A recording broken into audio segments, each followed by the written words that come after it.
o que o hobby precisa ter para de fato gerar os benefícios que ela mencionou no início, né? Então, ser um fator neuroprotetor, ajudar a reduzir o risco de demência na terceira idade, precisa envolver as mãos, precisa ser desafiador ou não? Basta essa sensação de pertencimento, essa atenção dirigida a algo em algum momento do dia, o que ele precisa ter para ele funcionar, entre aspas? E complemento, e o que é que causa no cérebro da gente? Porque quando a gente diz assim, isso aí pode ajudar a combater a demência, mas por quê?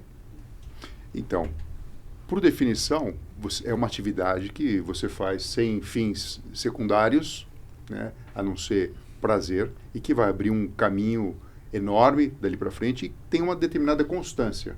É possível você ter mais de um hobby ao mesmo tempo?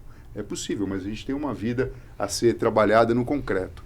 Mas se você tem essa constância e você coloca ela na agenda e você tem progressos e relacionamento com pessoas, com entidades, veja, tem gente que, por exemplo, encara o hábito da corrida de rua como um hobby.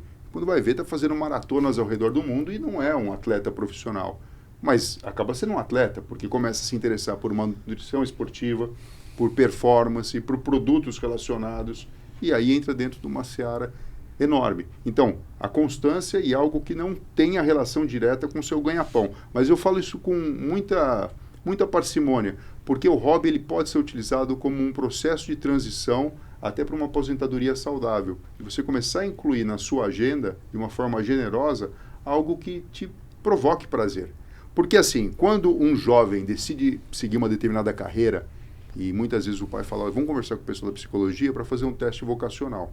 Então você vai mais ou menos identificar naquela pessoa quais são os tipos de inteligência que ela tem de uma forma mais preponderante, alinhado com o prazer que ela sente. Então você imagina, a pessoa tem uma inteligência lógico-matemática privilegiada, você imagina que se ela fizer mais daquilo, ela vai ter satisfação. Mas de repente o que o menino gosta de fazer mesmo é jogar futebol, mas ele não é tão bom assim.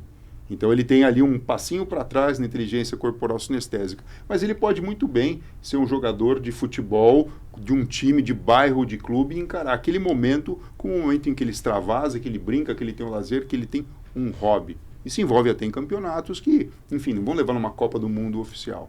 Isso pode ser um convite para lenta e progressivamente, quando chegar a idade, do ponto de vista maduro, inclusive de independência financeira, ele fazer uma transição para um caminho diferente.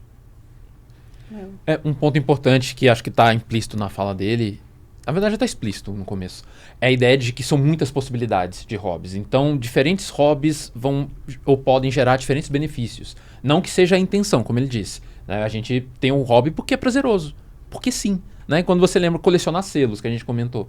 É uma coisa que eu não consigo jogar fora o meu hobby de selos da minha adolescência. Eu olho para aquilo, tem algum propósito aquilo? Não, para além de me satisfazer. Só que isso, dependendo do hobby que for, isso pode gerar benefícios em áreas diferentes. Quando a gente pensa em esporte, aí gera o benefício óbvio, né, da melhor qualidade de vida, você fica mais saudável, etc, etc. Coisas como a leitura, ou quebra-cabeças, jogos mentais, é o tipo de coisa que pode fazer você exercitar certas propriedades, né, cerebrais, da mente, enfim, os tais esportes da mente. E aí a gente já está falando de prevenção de doenças como Alzheimer e coisas assim, porque a gente pensa, né, ele vai saber falar melhor do que eu, da reserva cognitiva, aquela coisa toda. Então, se um dia, por exemplo, você tem algum Alzheimer, alguma coisa, um derrame, seja lá o que for, se seu cérebro tiver mais conexões, falando de forma simplificada, que ele possa jogar para aquele lugar, compensar certas áreas que foram danificadas, por exemplo, você desenvolver isso ao longo da vida, é a tal da reserva cognitiva, foi um negócio que começou de um hobby e teve um efeito protetivo para sua vida, ainda que não tenha sido a intenção, né?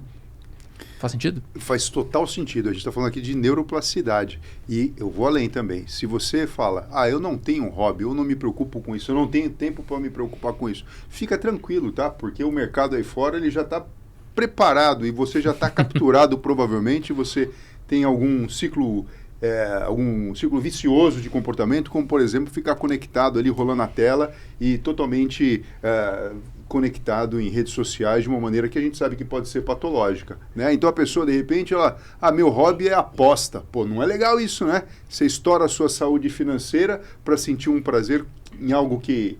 Então, pensar ativamente sobre isso, acho que acaba sendo uma derivada dessa nossa conversa aqui.